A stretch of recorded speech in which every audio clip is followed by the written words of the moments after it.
Hola, ¿qué tal? Buenas noches. Mi nombre es Jessica Nayeli Muñoz Gómez.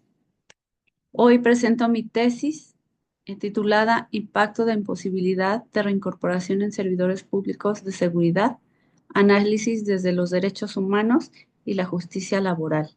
Esta investigación fue realizada dentro del doctorado en Derechos Humanos y Litigación Oral, bajo la tutoría del doctor Manuel Gustavo Ochoa.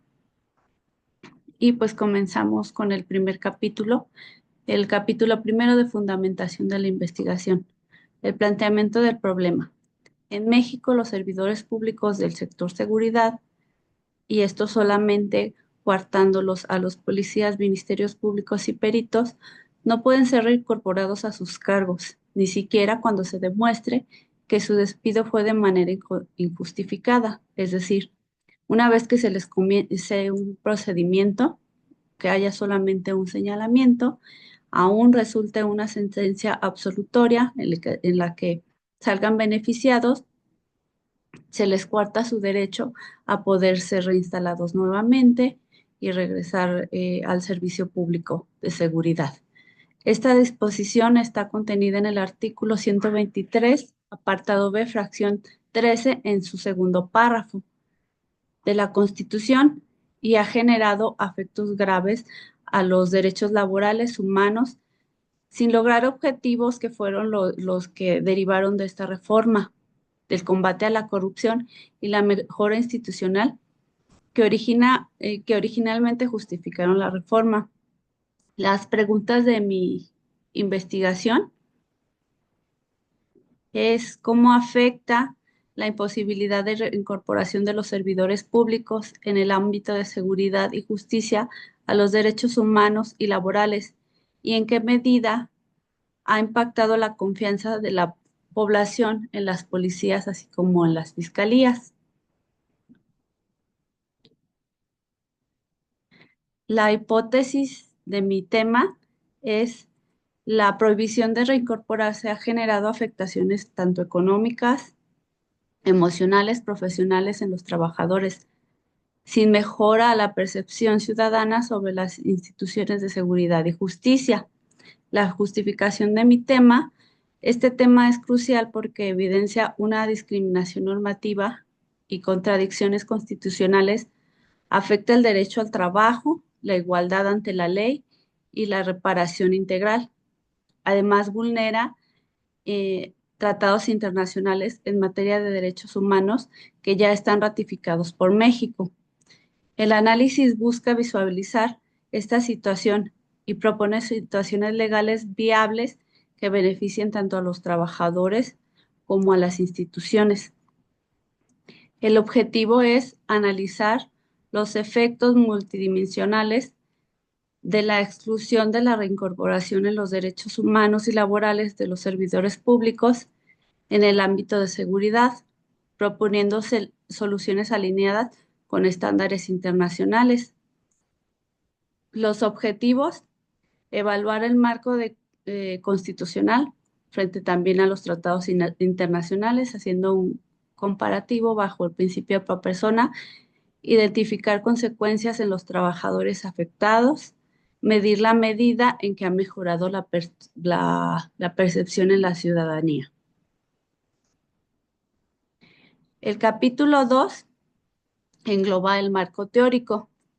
Dentro de este marco podemos ver algunos ejes, partiendo pues principalmente de lo que deriva esta tesis, que es el artículo 123 constitucional, apartado A, fracción 13, en su segundo párrafo. También nos alineamos a tratados internacionales. México forma parte de la Organización Internacional del Trabajo, algunos de sus convenios. Eh, Informe de hallazgos, México evalúa, así como un informe de estadísticas de corrupción, estos del INEGI.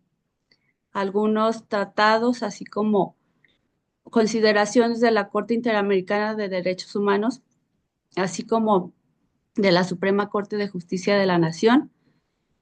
Hay algunos estudios sobre la estabilidad laboral y el desgaste emocional, que si bien ahorita hay bastantes porque este es un tema recurrente en cuanto a la percepción laboral, no solo que se tiene en este ámbito de seguridad, sino ha afectado bastante las medidas ahora que se tienen, puesto la seguridad laboral, y más aún si tienes lineamientos que no te dejan regresar a la institución laboral una vez señalado por cualquier procedimiento administrativo. También en cuanto al derecho internacional, derecho comparado en los países de Argentina, Colombia y Europa, conceptos clave, discriminación normativa. Se trata de una forma indirecta de discriminación en la que se genera una medida como prohibición de reincorporación sin considerar los contextos individuales, afectando proporciones a ciertos servidores públicos, esto haciendo una separación de la clase laboral. Régimen especial para Fuerzas Armadas y Policía. Los convenios que ya vimos aquí aparte de aquí de la Organización Internacional del Trabajo, pues también señalan que hay limitaciones de derechos laborales para grupos de servicio público de seguridad. Principio de no discriminación establecido en el artículo primero, bueno, lo traemos por el artículo primero y de ahí basándonos en tratados internacionales. El debido proceso y la reparación integral, la imposibilidad de reincorporación incluso tras una sentencia favorable, estabilidad laboral y desgaste emocional. La incertidumbre deriva de un régimen legal que impide la reincorporación tras una separación injustificada, generando efectos psicológicos negativos como puede ser ansiedad, estrés, deterioro emocional. El contexto institucional mexicano. A pesar de la intención de combatir la corrupción y fortalecer la confianza institucional, las cifras de la percepción ciudadana, pues ya las vamos a analizar. No ha habido mejoras. El derecho comparado. En otros países como Argentina, Colombia, existen mecanismos que en ciertos casos permiten la reincorporación o la indemnización más robusta, siendo que aquí en México solo se da la indemnización. En Europa se privilegia la flexibilidad como el modelo de equilibrio de protección al trabajador sin comprometer la estabilidad institucional. Capítulo 3. Metodología. Ahora se aborda la metodología enviada para esta presente tesis. Primero partimos en cuanto es un método cualitativo. Se optó, dado el interés principal, fue comprender los impactos humanos, sociales, jurídicos derivados de la aplicación del artículo 123, apartado B, fracción 13 de la Constitución. Tipo de nivel de investigación. Se trata de una investigación del tipo jurídico, sobre todo, puesto que es mi especialidad, así como social, explicativa y analítica, cuyo objetivo fue examinar no solo el marco normativo, sino también los efectos reales que producen los trabajadores de seguridad. El instrumento. Respecto a la población y muestra, el estudio se centró en ex servidores públicos afectados, particularmente en personal cesado sin que se le hubiera dado la reinstalación a pesar de alguna sentencia favorable. Se realizó entrevistas semiestructurada que se agregó en anexos. Cuarto, técnicas y análisis. En cuanto Bueno, finalmente, la técnica de análisis incluye el análisis temático de contenido, obteniendo una coordinación cualitativa en torno a categorías claves como discriminación, normatividad, reparación integral y estabilidad laboral, y un análisis comparado de normativas tanto nacionales como internacionales bajo el principio pro persona. Aquí me voy a regresar un poquito a los instrumentos porque también me faltó agregar que además elaboró una tabla eh, que hace una comparativa entre los dos sectores laborales que aborda el artículo 123 de la Constitución en su apartado A, que es la clase trabajadora bajo el derecho laboral, y el apartado B, que es la clase del servicio público, y esta es el apartado administrativo.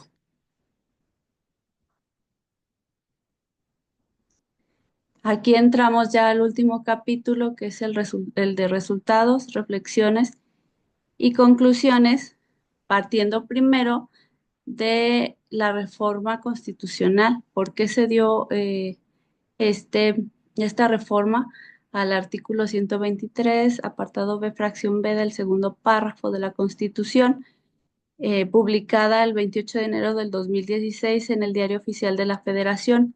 Esta reforma se introdujo debido según la exposición de motivos, fue pensada como forma de fortalecer la eficiencia institucional y sobre todo combatir la desconfianza ciudadana hacia los cuerpos de seguridad, así como atacar la corrupción interna. ¿Qué implica este párrafo? Pues en resumen establece que si un agente del Ministerio Público, un perito o un policía se separan del cargo por haberles iniciado algún procedimiento sin que haya sentencia, eh, posteriormente un tribunal determinará, aunque posteriormente, perdón, un tribunal determinara mediante una sentencia del procedimiento que la baja fue injustificada, no pueden regresar a su trabajo, incluso si les dieran la razón legalmente. La única reparación que se le concede es el pago de una indemnización y las prestaciones correspondientes, negando por completo su derecho a ser reincorporado al servicio. Este será el punto de partida para analizar las consecuencias jurídicas, sociales, humanas de esta medida que ha tenido hacia los servidores públicos afectados. Además, agregar que, derivado de las últimas reformas laborales, la indemnización ya solamente ya sea por el sector público o el sector administrativo. Anteriormente la indemnización te lo daban mientras durara todo el procedimiento que estabas llevando en cuanto se dio tu baja laboral. Ahora solamente un límite que es pagarte hasta los 6 meses nada más de esta prestación, y tu procedimiento puede durar más, puedes estar sin trabajo, pero pues mientras no se te va a dar la indemnización, y va a tener un tope que es hasta los 6 meses. La indemnización se te va a dar hasta que ya recaiga una sentencia. Aquí vemos unas gráficas del INEGI. Esto es una estadística del 2024 sobre la percepción de corrupción, y esto lo consideré importante. También está añadido en los anexos para ver si ha funcionado la reforma y la percepción ciudadana, en el que podemos ver de las personas de 18 años, por encima de 18 años, víctimas de la corrupción, que señalaron en la encuesta. En el 2023, por lo que respecta a mujeres, que podemos ver que es el color morado. En el 2013, el 7.7 fue víctima de corrupción, mientras que en el 2023 vemos que se eleva a 9.6. Por lo que corresponde a los hombres, ellos han sido mayormente víctimas de corrupción. En el 2013, 17.3, y en el 2023 vemos cómo se va elevando y baja un poco en el 2023. Sin embargo, sí hay un incremento al 18.8, por lo que vemos que sí hubo un incremento en personas víctimas de corrupción.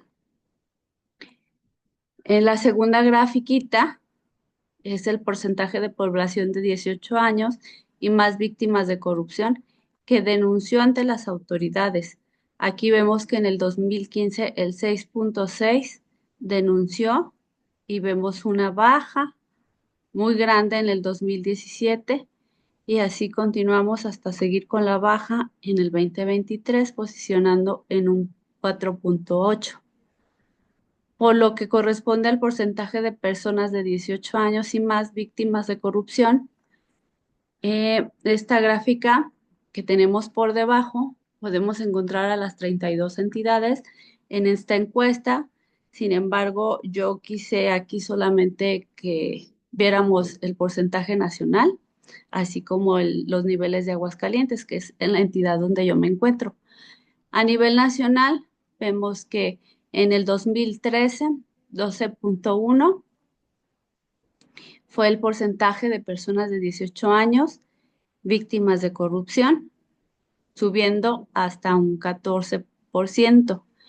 Y en Aguascalientes teníamos un 6.2 y sí subió a casi el doble, encontrándose en el 2023 en el 12%.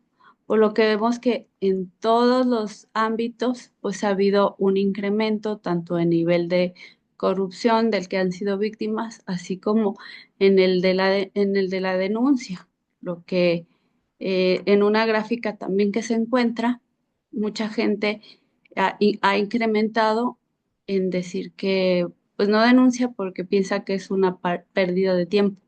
Entonces aquí podemos ver que la percepción en cuanto al nivel de corrupción, así como el- la veracidad que piensan que hay en la fiscalía, pues se ha deteriorado a pesar de esta reforma al artículo 123.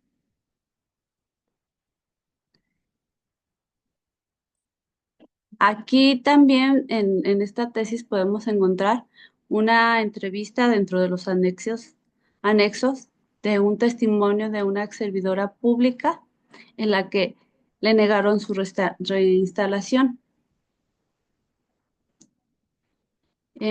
Fue uno de los momentos más humanos y contundentes de esta investigación.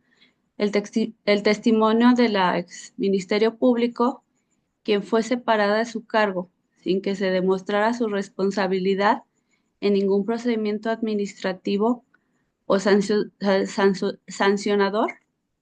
Pese a ello, la sentencia que revisó el caso reconoció la injusticia, pero se apegó estrictamente al párrafo segundo del artículo 123, apartado B, fracción 13, negándole la posibilidad de reinstalación y concediéndole únicamente en su resolución final del amparo, porque ella primero pues llevó su procedimiento administrativo y luego ya se fue tanto al amparo como a la revisión del amparo.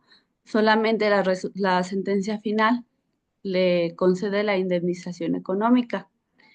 En la entrevista, la ex servidora pública expresó con claridad su sentir, su frustración, desgaste emocional y que fue un fuerte golpe a su dignidad profesional tras décadas de servicio. A pesar de tener conocimientos legales para impugnar esta situación, ella no continuó el proceso ni, ni ante la a pesar de conocerlo, porque pues es una persona que obviamente el Ministerio Público pues tiene los conocimientos en cuanto a derecho.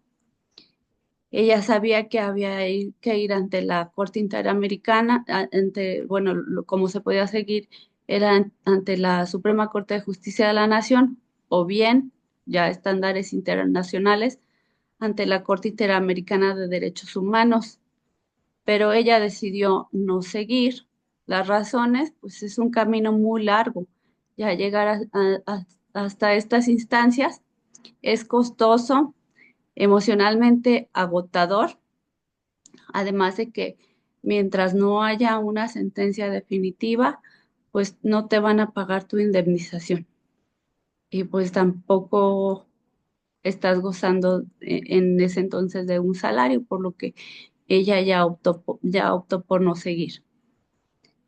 Este caso ilustra la manera vivida como en el marco legal vigente no solo vulnera los derechos laborales, sino que impone una carga desproporcionada al afectado, limitando en la práctica el acceso a la justicia y perpetuando la desigualdad estructural dentro del servicio público.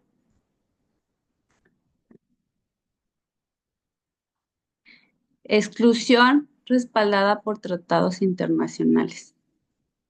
Aquí podemos ver que uno de los elementos que justifica jurídicamente la restricción de derechos humanos laborales a los cuerpos de seguridad es el respaldo que tienen esta medida de derecho internacional del trabajo. México ha ratificado varios convenios, entre ellos el de la Organización Internacional del Trabajo, que reconoce el carácter excepcional de las cuerpos de seguridad dentro del sistema estatal. Particularmente los relevantes convenios que podemos encontrar es el 87 en su artículo 9.1. La legislación nacional determinará hasta qué punto se aplicará a las Fuerzas Armadas y a las policías la garantía de libertad sindical previstas en este convenio. Aquí en México, los servidores públicos en materia de seguridad no pueden conformar sindicatos. Aquí está la restricción. El artículo 150, el convenio 151, en su artículo 101 perdón, 1.2 y 1.3, señala que cada Estado miembro podrá determinar hasta qué punto se aplican las disposiciones del convenio a los funcionarios públicos que ejerzan funciones de autoridad a nombre del Estado. También podrá determinar su aplicación a las Fuerzas Armadas y a la policía. Pues este artículo lo que nos está diciendo es que en el marco internacional no exige que al Estado mexicano garantice la estabilidad laboral a los servidores públicos, ni los obliga a reconocer derechos como la sindicalización, la negociación colectiva o pertenencia automática a un cargo. Es decir, este tipo de personal queda bajo un régimen excepcional que reconoce la particularidad de riesgos de sus funciones. No les garantiza que que tengan estabilidad laboral tampoco, porque cada estado se basará en su propio régimen. Estas cláusulas permiten que las Fuerzas Armadas, marinos, cuerpos policiales sean excluidos del régimen ordinario de estabilidad laboral, negociación colectiva, otorgados en el margen legitimado por una regulación diferenciada. También eh, verifiqué dentro de los anexos una entrevista de una persona que es experta en derecho laboral y él habla del apartado A y el apartado B en su artículo 123 y da algunas características diferenciales. El apartado A habla del servidor público privado, mientras que el apartado B habla del sector público. El apartado A del sector privado, perdón, y el apartado B del sector público. La autoridad competente entre un litigio, en el apartado A será la Junta de Conciliación y los tribunales laborales, mientras que en el apartado A pues, es un tribunal administrativo y en su caso especializados, porque por ejemplo los militares tienen su propio régimen de regulación. En cuanto a la estabilidad del empleo, pues aquí el apartado A tiene una estabilidad más alta, mientras que el apartado B es más limitado. Y sobre todo, pues como lo vemos en este artículo 123b, fracción 13, que limita la reinstalación. Derechos colectivos, el apartado A lo tiene abierto, el apartado B solo con algunas restricciones y definitivamente el sector de seguridad no puede crear un sindicato.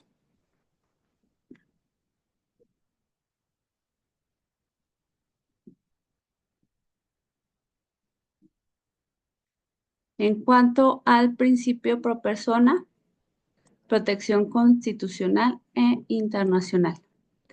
Esto está derivado de análisis de varias jurisprudencias, algunos criterios que fueron analizados por la Suprema Corte de Justicia de la Nación, así como algunos juzgadores, y también viene de un análisis sobre todo de una tesis jurisprudencial en que se le otorga a la persona, es un servidor público, es un policía, y esta persona en el acto reclamado, no recuerdo cuál es el acto reclamado, pero la situación que se da aquí en este recurso es que él está pidiendo la suplencia de la deficiencia de la queja debido a que es personal que está demandando una relación laboral.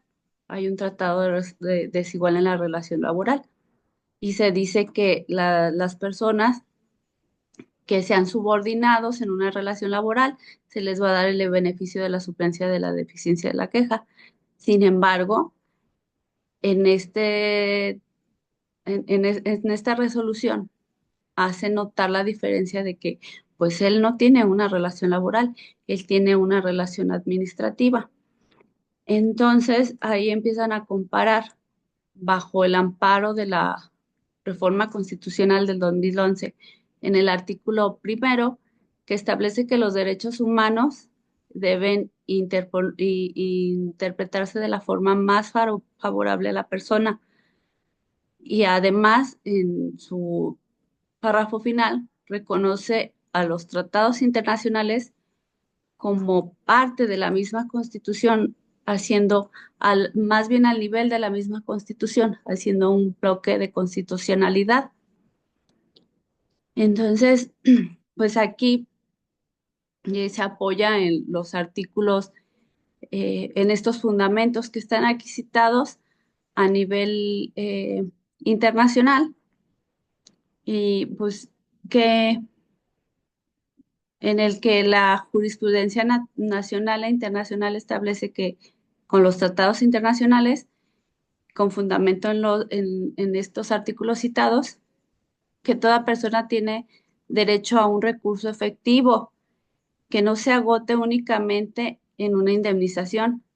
El artículo 25 de la Convención Americana de Derechos Humanos, por ejemplo, obliga a los estados a garantizar la restitución como medida prioritaria salvo justificación razonable. Y el 25, pues de qué nos habla principalmente de un procedimiento que todos debemos de tener. Toda persona que esté dentro del tratado va a tener acceso a la justicia, a un procedimiento adecuado.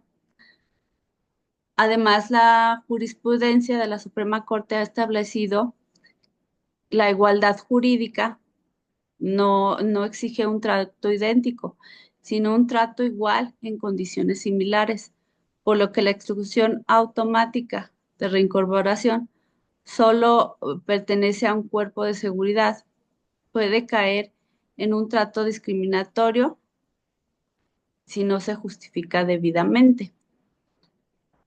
Al hacer un bloque constitucional, pues se puede ver que hay un tratado diferenciado entre el apartado B y el apartado B, el apartado A. Esto contraviene los principios de igualdad, como ya lo vimos en el artículo 25 del debido proceso, a una tutela judicial efectiva, así como también, pues, en todo caso, a la presunción de inocencia, puesto que ya te están condenando a no poder ser reinstalado en tu trabajo sin que haya todavía una sentencia, ya sea en favor o contra, sino simplemente ya tú ya estás pagando una condena.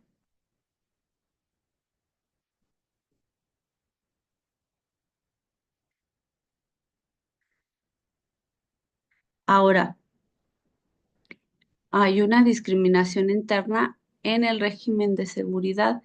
Esto también analizando un caso de un ejemplo concreto que está también vaciado en esta tesis de una persona que se encontraba dentro de la Guardia Nacional. Este elemento fue separado de su encargo debido a que lo mandaron al Centro de Evaluación, Control y Confianza para que realizara sus exámenes y en uno de sus exámenes pues sale positivo a algún narcótico. Entonces, este personal de la Guardia Nacional estaba comisionado en ese entonces a la Guardia Nacional porque él pertenecía al personal militar. Como pertenecía al personal militar, este resultado de los exámenes donde sale positivo, lo mandan a Sedena, a personal militar, para que la autoridad militar sea quien le inicie un procedimiento administrativo.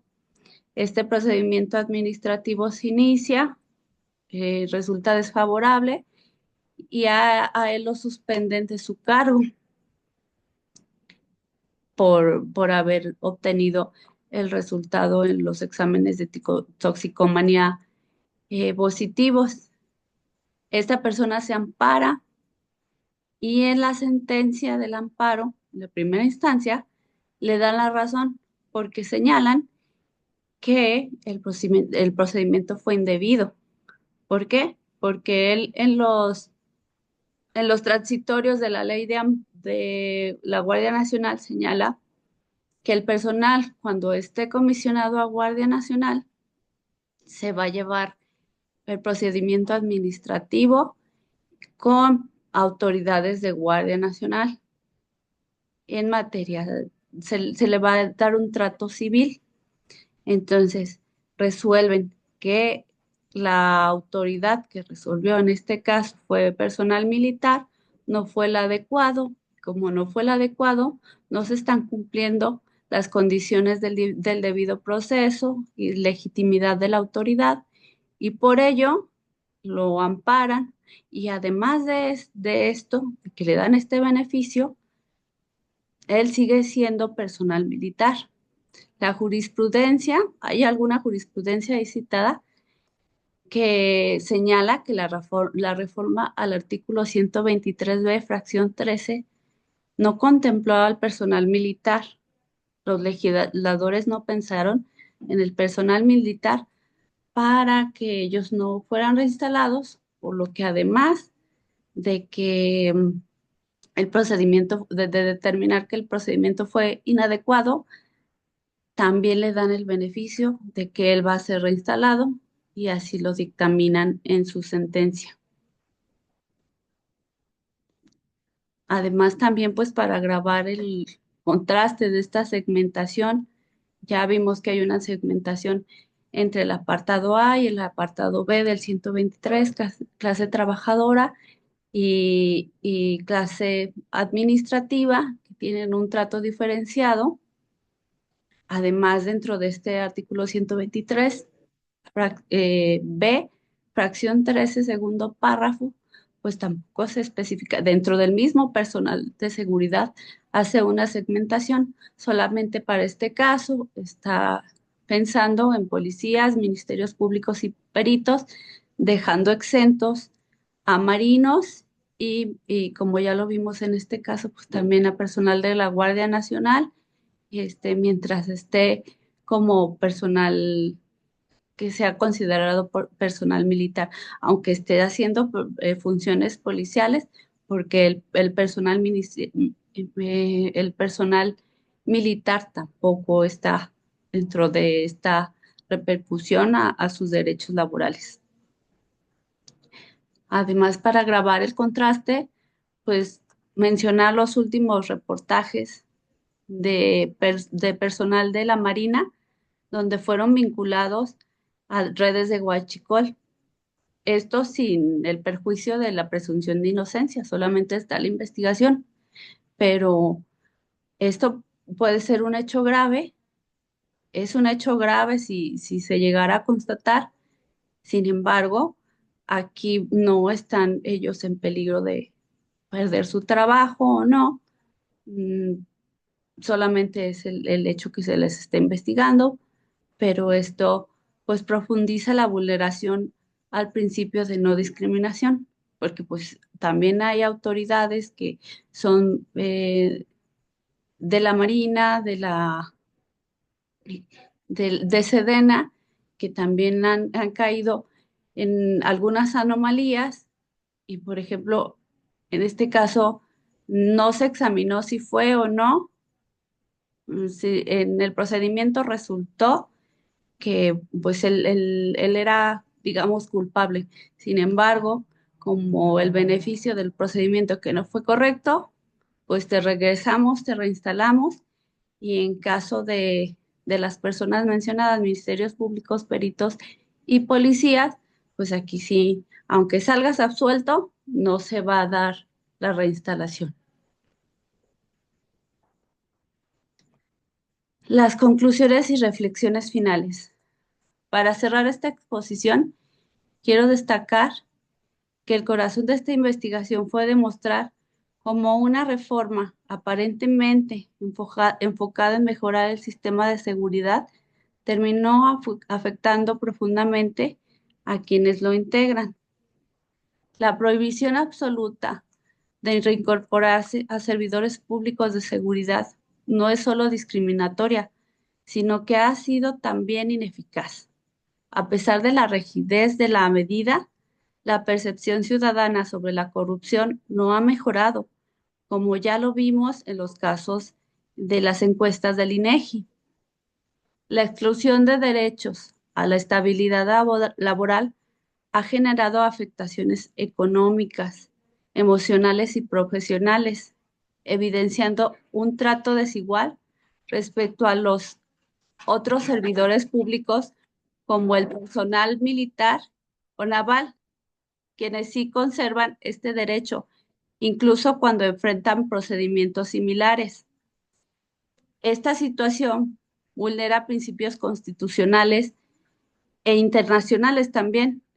Ya vimos en el artículo primero constitucional, establece la obligación del Estado de promover, respetar, proteger y garantizar los derechos humanos bajo el principio de no discriminación, como en la reforma del 2011, que incorporó el principio pro persona, quedando aún más claro, cuando hay un conflicto normativo, debe aplicarse la norma que más beneficia a la persona. Por eso, esta tesis propone respetar el modelo actual, perdón, esta tesis propone repensar el modelo actual. No se trata de debilitar a las instituciones, sino de fortalecer desde la justicia la coherencia jurídica y el respeto irrestricto a los derechos humanos. Esta investigación, en suma, no solo ofrece el análisis técnico jurídico, sino también una invitación a reflexionar sobre el tipo de instituciones que queremos construir y sobre todo cómo tratamos a quienes sos- las sostienen desde adentro. Además, quiero añadir por último que esta persona a quien le hice la entrevista, que no fue reinstalada a su lugar de trabajo, siendo Ministerio Público con más de 2 décadas de servicio, eh, pues fue mi madre a quien le dedicó esta tesis. Ella resultó favorable su procedimiento administrativo, no tuvo nada que la señalara como persona que había incumplido. Sin embargo, debido a que así está en la Constitución, en su artículo 123, como ya lo vimos, pues no se dio su reinstalación y solamente lo que aplicó fue de manera injustificada a años de servicio de manera íntegra, pues el pago de sus honorarios, nada más. Muchas gracias por su atención. Buenas noches.